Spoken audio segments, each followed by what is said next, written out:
আরে আরে টুনি, তুই সবজি নিতে এসেছিস?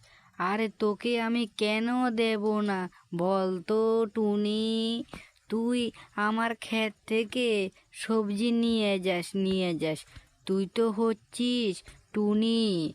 তোরা কোত্থেকে খাবি আমাকে বল তো? তোদেরকে যদি আমি একটু সবজি দিই, আমার ক্ষেত থেকে কমবো না। তুই নিয়ে যা। আবার কিন্তু তুই কালকেও আসিস নিয়ে যেতে, কেমন? আজকে তো নিয়ে যাবি, আবার কালকেও আসবি, ঠিক আছে? ও মা, টুনি তো চলে গেল। টুনি কালকে আবার যদি আসে, তাহলে তাকে আমি আবারও দেব। সেই টুনি কত ভালো!